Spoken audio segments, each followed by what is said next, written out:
그래서 십자가를 지시기 전에요, 정말 제자들과 함께 있기를 원하셨습니다. 예수님에게도 이 십자가를 지는 것이 쉬운 선택이 아니었기 때문에 제자들과 함께 기도하기를 원하셨습니다. 그래서 베드로와 야고보와 요한을 데리고 따로 겟세마네 동산에 가서 기도하시는데, 얼마나 열심히 기도하시냐면 땀방울이 핏방울이 되기까지 기도하십니다. 그런데 베드로와 야고보와 요한이 자고 있는 거예요.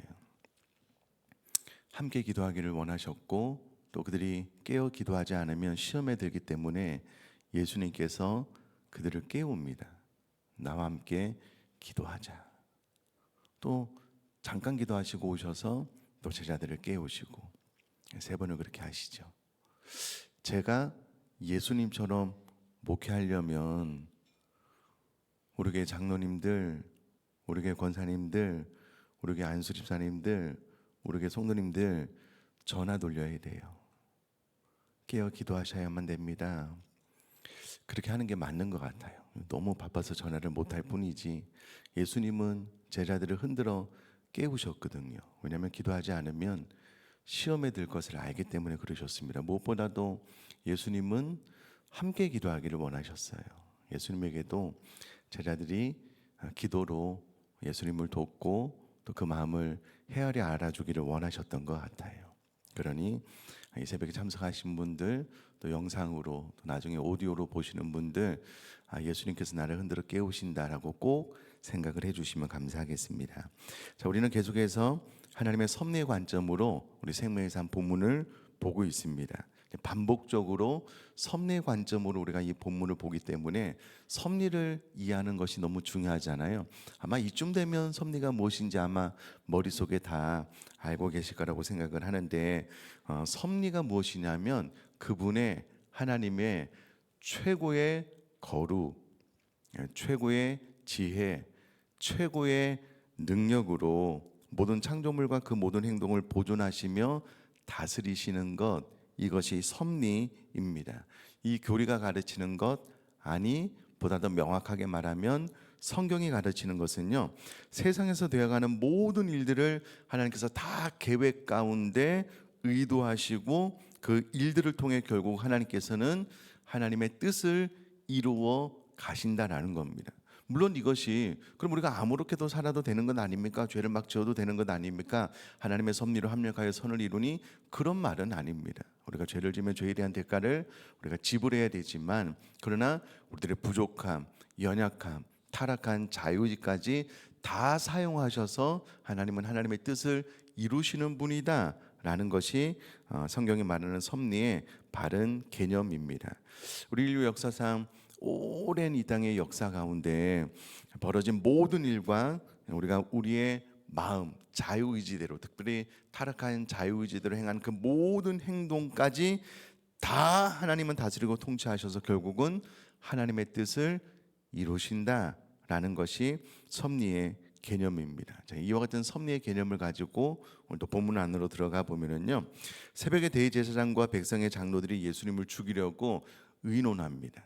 네, 그때 당시에 그들에게는 사형 집행권이 없었기 때문에 사형 집행권이 있는 빌라도에게 예수님을 끌고 갑니다. 그 사이에 유다가 예수님을 판 것에 대해서 스스로 뉘우치고 예수님을 팔고 받은 은 30을 가지고 대제사장들과 장로들에게 도로 갖다 주면서 내가 무지한 피를 팔고 죄를 범하였다라고 말을 합니다. 아마도 유다가 은 30을 가지고 대제사장들에게 갔다라는 것은 내가 잘못했으니 이것을 받고 예수님을 풀어주시오라는 의도가 담겨 있었을 것입니다. 이때 대제사장들과 장로들이 그것이 우리에게 무슨 상관이냐, 내가 당하라 함으로 유다가 은을 성소에 던져놓고 스스로 목매어 죽습니다. 이에 대제사장들이 그 은을 거두면서 토기장의 밭을 사서 나그네의 묘지로 삼습니다. 그런데 이와 같은 사건이 진행되고 있다라는 것을 쭉 이야기하면서 마태복음 27장 9절 10절에서 이것은 예레미야를 통하여 이미 예언하신 것의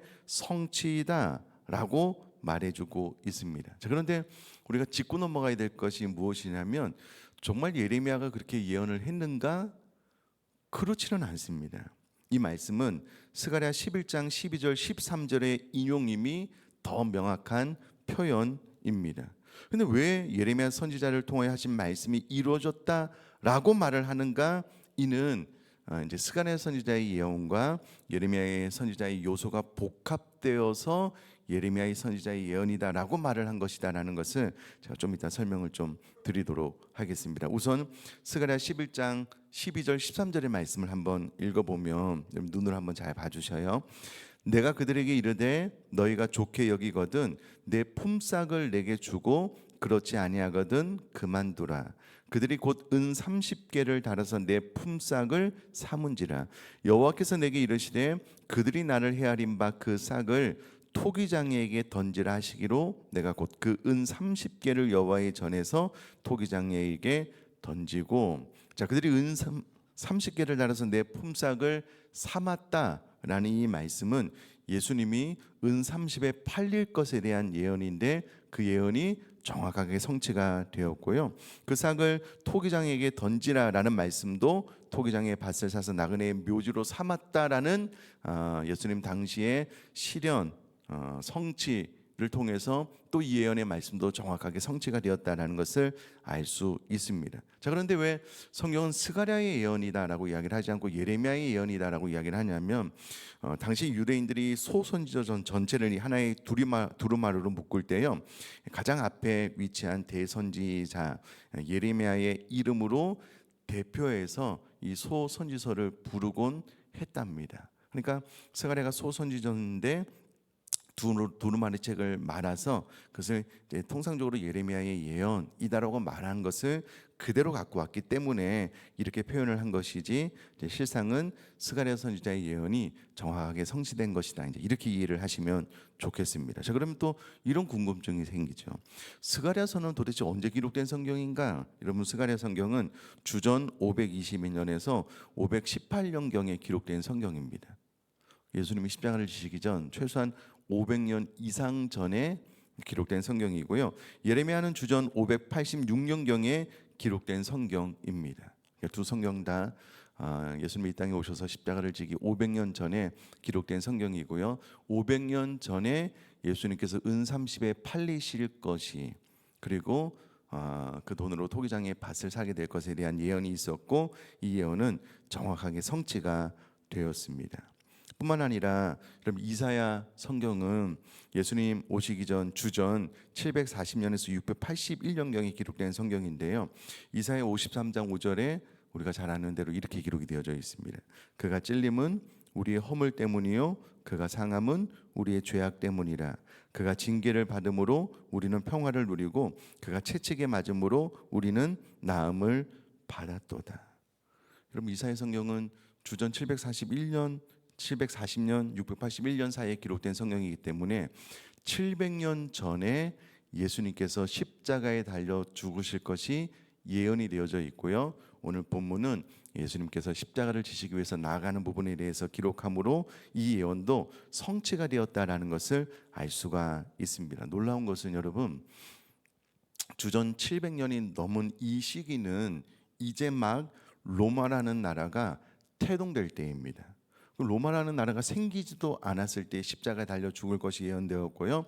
그 시간이 좀 지나서 로마라는 나라가 태동되었는데, 로마라는 나라가 세워지고 난 다음에 십자가 형벌이 로마 자체에 없었습니다. 로마가 세계를 정복해 나가는 과정 가운데 십자가 형벌을 발견하게 되고, 그것을 가장 끔찍한 사형법으로 가지고 와서 로마가 하나님의 때에 또 유다를 식민지화 만들게 되고요. 그 식민지화한 그곳에서 십자가 형벌을 또 가하게 되고, 그때 또 예수님께서 유대에 태어나 또 십자가를 지시니 700년 전에 말씀하신 이 십자가 예언이 역사의 현장에서 정확하게 이루어져 가고 있다라는 것을 알 수가 있다라는 겁니다.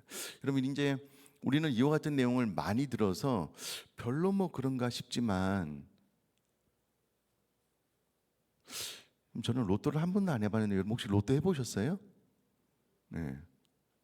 해보신 분한테 제가 그 일주일에 한 번씩 하나요? 그런가요? 네. 일주일 전에 로또 번호가 이겁니다 하고 1번을 맞췄어요. 제가 어떻게 될까요? 네. 일주일 전에 그 번호 몇 개만 맞춰도. 그럼 700년 전에 십자가 형벌도 없는데 십자가의 예언이 있고 700년 뒤에 예수님께서 오셔서 십자가를 지시는 이 예언이 성취가 된 거예요. 우리는 뭐 자주 들어서 뭐 그러려니 하지만 이게 너무나도 엄청난 사건이거든요. 자, 이제 이 십자가 예언의 흐름을 한번 또 따라가 보면 19절에 마태복음 27장 19절에 이렇게 기록이 되어져 있습니다. 제가 한번 읽어볼게요. 총독이 재판석에 앉았을 때에 그의 아내가 사람을 보내어 이르되 저 옳은 사람에게 아무 상관도 하지 마옵소서. 오늘 꿈에 내가 그 사람으로 인하여 애를 많이 태웠나이다 하더라. 유대인 종교 지도자들이 본인에게 사형권이 없기 때문에 사형 집행권이 없기 때문에 빌라도에게 데리고 왔어요. 그래서 막 신문을 하는데 그 전 간밤에 빌라도의 아내가 꿈을 통해서 이 사람은 죄가 없다, 의로운 사람이다. 그러니 아무 상관도 당신은 하지 마십시오. 사람을 보내서 이제 이야기를 해주는 대목입니다. 성경의 기록은 아니지만 이런 말이 있습니다. 세상은 남자가 다스리지만 남자는 여자가 다스린다라는 말이 있습니다. 그럼 이 말에 의하면 빌라도를 누가 다스릴까요? 네, 빌라도의 아내가 다스려요. 빌라도의 아내가 꿈을 꾸고 나서 이 사람은 절대 죄가 없으니 그 사람과 상관하지 마십시오라고 요청을 합니다. 아마 적지 않은 영향을 빌라도가 받지 않았을까라고 추측을 해봅니다. 그러나 그보다 더 중요한 것은 빌라도 스스로도 예수님께 죄가 없는지 알았습니다. 18절 말씀 우리 한번 다 같이 한번 읽어볼까요? 같이 읽겠습니다. 시작. 이는 그가 그들의 시기로 예수를 넘겨준 줄 알미더라. 빌라도도 예수님께 죄가 없다는 것을 알았습니다. 왜냐하면 빌라도가 신문을 해보니 그의 오랜 신문의 경험상 누구라도 그 앞에 서면 본인이 죄가 없음을 피를 토하듯 항변하거든요. 변호하거든요. 예수님은 암만 질문해도 가만히 계시는 거예요. 어떤 대답도 하지 않으신 거예요. 그러니까 본능적으로 빌라도가 알았습니다. 이 예수라는 사람에게는 죄가 없구나. 그들이 종교적인 이유로 예수를 죽이려고 하는구나. 이는 그가 그들의 시기로 예수를 넘겨준 줄 알았다라고 기록을 함으로써 예수님께 죄가 없는 줄 알았고 빌라도도 예수님을 살려주려고 노력하는 흔적들을 볼 수가 있습니다. 자, 23절 또 한번 같이 읽겠습니다. 시작. 빌라도가 이르되 어찌미냐 무슨 악한 일을 하였느냐. 그들이 더욱 소리질러 이르되 십자가에 못 박혀야 하겠나이다 하는지라. 빌라도 스스로 어찌미냐 무슨 악한 일을 하였느냐라고 말을 함으로써 예수님께 죄가 없다라는 것을 그가 공적인 신분을 가지고 선포하고 있는 대목입니다. 빌라도도 최선을 다해서 예수님을 풀어주려고 노력을 했습니다. 그러나 예수님은 십자가를 지셔야 하셨기 때문에 빌라도의 노력도 예수님의 십자가의 형벌을 막지 못했습니다. 저는 이런 표현이 아주 좋습니다. 물론 빌라도는 잘못된 선택에 의해서 예수님의 십자가의 죽음의 내어줌으로 말미암아 우리가 본디오 빌라도에 의해서 예수님께서 십자가에 달려 죽으셨다라는 것을 사도신경을 통하여 고백하지만 그러나 하나님은 이것까지도 다 사용하셔서 하나님의 뜻을 이루셨다라는 것입니다. 오히려 이 예언이 성취되기 위해서 빌라도도 예수님의 십자가 처형을 막지 못했다라는 이 표현이 저는 개인적으로 좋습니다. 빌라도가 잘못을 안 했다라는 것이 아닙니다. 하나님의 섭리의 강력한 힘에 대한 표현입니다. 자, 그러면 인간적인 눈으로 보면은요, 예수님의 십자가 사건은 너무나도 억울한 사건이잖아요. 한 번도 제대로 된 정직한 판단을 받지 못했습니다. 다 거짓 증언에 의해서.